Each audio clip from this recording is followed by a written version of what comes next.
believe it. It's August. We're in the last days of summer, at least in terms of being on vacation or traveling or not having to start school again. And here we are, about to start school again.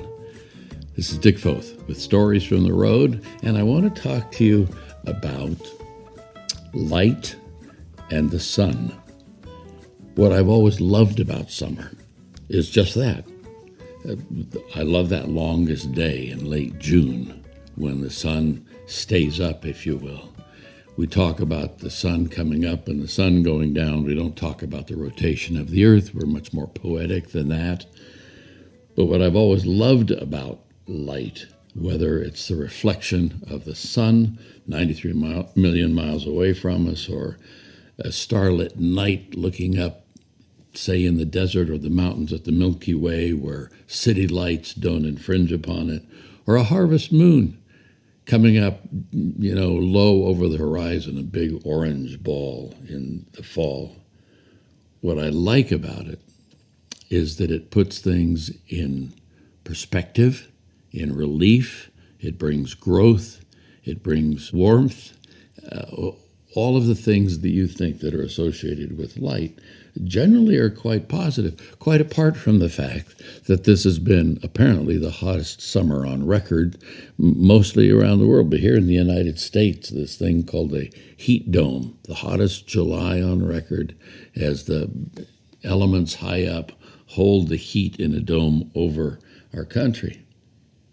But when I think about the sun coming up in the morning, a fresh day, a dawn, there's something so refreshing about that.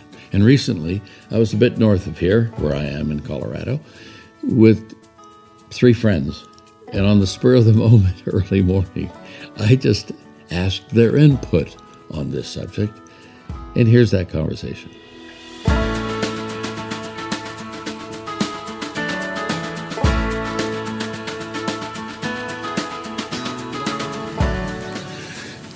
So I'm standing early in the morning, looking out southwest over the southern Wyoming Rockies. I'm looking past aspen trees over a lake. I see the blues and the browns of stone and sand, and I'm seeing the grays of clouds, and just the colors are stunning to me. And the air is crisp. And whenever I look at a scene like this, I'm always thinking of those first 4 words in Genesis, where the first thing recorded by God for us is, "Let there be light." I once asked a friend of mine, who is a specialist in using light for scientific measurement, why he thought that God said that first. And he said, well, it's the basis for everything else, Dick. It's the heart of the universe. Life comes from that. And so, but I'm standing here with 3 friends, one from Wyoming, one from Seattle, one from Arizona, but all 3 have traveled the world and seen the sun come up in a lot of places. But Curt, when you look at this, and when you think about the sun rising over the landscape, just what comes to mind?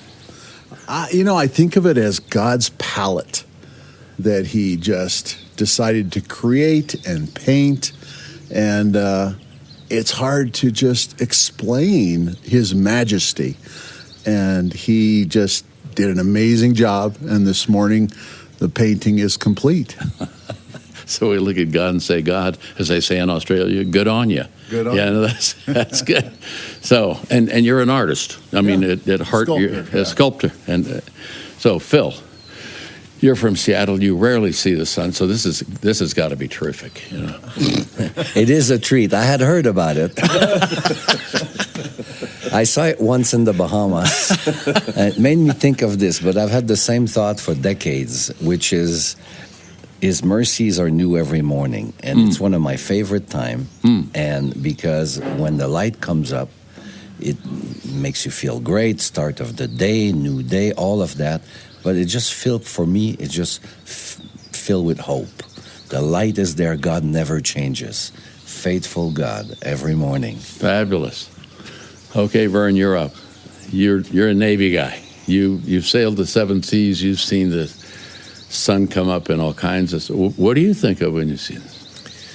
Well, I would say, as a frame of reference, I do tend to focus on the horizon. And every morning, that's exactly what I would do first. When I look here, though, I love the way Curt said it. God's palette, what a wonderful description. This is just one of the most beautiful settings I can ever imagine. At the start of the day, though, I'm always thinking about the opportunities that exist as the light came up today. Let there be light also means to me there will be opportunities. And when I see this, I look out here. This is just so stunning.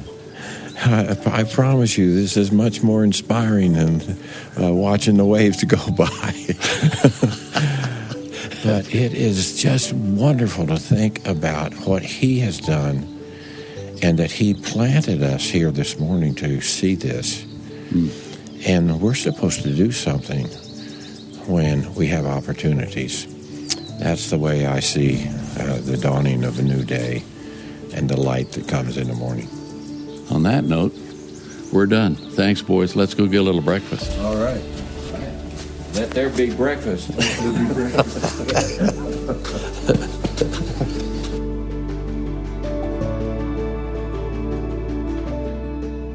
I love that takeaway line. Let there be breakfast. There's a song lyric from thousands of years ago in the Psalms, the Hebrew writings, Psalm 113:3, that says this: "From the rising of the sun to its going down, the Lord's name is to be praised." From the rising of the sun to its going down, the Lord's name is to be praised. I think that's what my three friends were saying, and I say amen to that. And we're out for this week, but thanks for listening. Thanks for subscribing. Thanks for looking at the sun when it comes up tomorrow morning and saying, here are God's mercies. Here is God's palette. Here's an opportunity. I think that's a good place to stand. God bless. We'll catch you later. Bye-bye.